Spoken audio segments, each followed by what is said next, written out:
Just as a side, our intelligence community was budgeted at the time of 9/11 at $26 billion a year. No person has ever been fired for incompetence, and their budget is now $75 billion a year. Hamilton has also said that people should keep asking questions about 9/11 and that the debate should continue. Well, the only people responding to that are these gentlemen and the victims, some of the victims' families that are responding to that do want to see this continue and a dialogue and investigation take place. Senator Max Cleland, who lost both his legs in the Vietnam War, was appointed to the commission, declaring that it had been that the commission had been compromised and was a national scandal. America is being cheated, Cleland was quoted in Salon. The White House wants to cover it up. Well, many of us had that same sense, but when you have a person on the inside who's privy to the information, you now know that it's a little more than just wishful thinking. Commissioner Timothy Romer told CNN, "We were extremely frustrated with the false statements we were getting." Commissioner John Lehman told NBC Nightly News, "We purposely put together a staff that had conflicts of interest." Commissioner Bob Kerrey was quoted on Salon, "There are ample reasons to suspect that there may be some alternative to what we outlined in our version," which of course alternatives were never examined. Senior counsel for the 9/11 Commission, John Farmer, who led the staff inquiry, was quoted in the Washington Post, "I was shocked at how different the truth was from the way it was described. The tapes told a radically different story from what had been told to us and the public for 2 years." Current Republican Congressman Ron Paul joins his voice in calling the investigation fraudulent and a cover-up. You have also Congressman Dennis Kucinich, who's articulated this, and Senator Lincoln Chafee, a Republican of independent bent, endorsed a new 9/11 investigation. The former U.S. Congressman Dan Hamburg actually stated that the U.S. government assisted in the 9/11 attack, adding that, "I think there was a lot of help from the inside." These are responsible people, may have their prejudices and their biases, but it's nothing that one should discount when looking at the product of this investigation. The nonprofit organization NYC Coalition for Accountability Now, whose board includes 9/11 victim family members, is seeking a 9/11 investigation at the state and federal levels.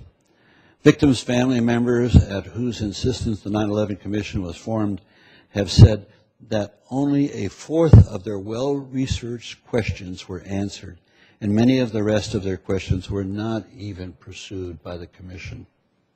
For example, the collapse of the World Trade Center Building 7, which baffled engineers, and you'll hear more about that in this debate, was not even mentioned in the committee's report, the Commission's report. The 10,000 pages report by the National Institute of Standards and Technology, a government agency that is part of the Department of Commerce, explicitly avoided analyzing the behavior of the Twin Towers after the collapse began. The focus of the study was on how each tower became poised for collapse by the damage caused by the jetliner impact and resulting fires. On the assumption that those were the causes, no other hypothesis was brought about how these skyscrapers were brought down or discussed in the report. More broadly, when Colin Powell was trying to get the UN to authorize U.S. action to go after Osama bin Laden in Afghanistan. Now, mind you, this wasn't the appearance before the UN where he lied about the intelligence that we had. This was earlier. He promised to provide the evidence of al-Qaeda's involvement in 9/11, a white paper, which has never materialized.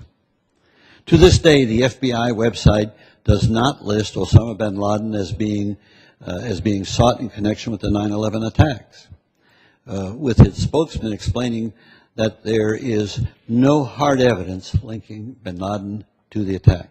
FBI Director Mullah admitted that not a single piece of paper linked the officially named suspect in the attack.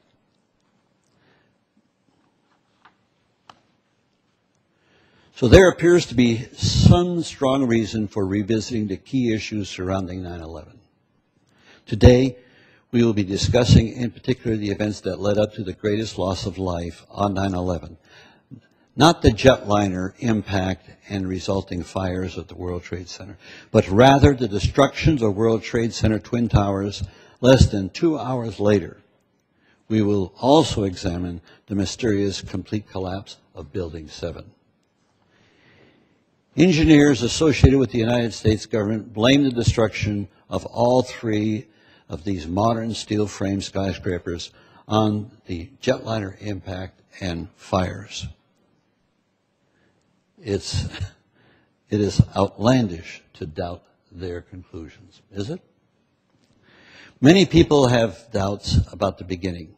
Over the year, a whole movement has arisen consisting of concerned citizens all over the world, the so-called 9/11 Truth movement. Movements like this start out because the government doesn't do its job, and so people thinking the worst then are abroad with all hosts of conspiracies. But that's not what this debate is about. We're talking about a body of people with the technology and the knowledge to deal with the specifics, not the political aspects of it, with the specific technical elements involved in the destruction of the Trade Center and Building 7. According to a Zogby poll in 2007, 51% of Americans questioned the official 9/11 account. Well, we're going to take our own poll right here, right now. And then after you've had a chance to see the argumentation on both sides, we'll take another poll.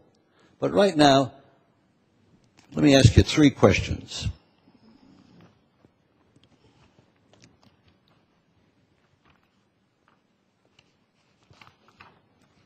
One, and raise your hands after this. How many of you pretty much believe the official account of the high-rise collapses? That the planes impacted the buildings and there was a large explosion of jet fuel and ignition of fires, weakening the structural steel, and a gravitational collapse brought down everything to the ground. Raise your hands. Oh, okay, let me read the other 2 questions. How many are unsure, and about how many already believe that the Twin Towers were brought down by controlled demolition? First question. Now, how many pretty much believe the official account? Raise your hands. Wow. Well, she's not sure. Okay. Then the next, nobody's raised their hand that I can see. Yeah, you got to vote. And nobody's voting. One in the back I can't see. Okay. Okay. The next one is, how many are you unsure? 1, 2, 3, 4. 5. Press TV doesn't count. Okay, got 4 or 5, right?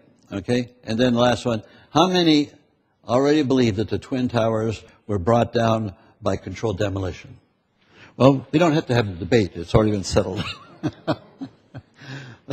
You want to count them all? Yeah. Okay, raise your hands and keep them up, because we do want to have a record of this.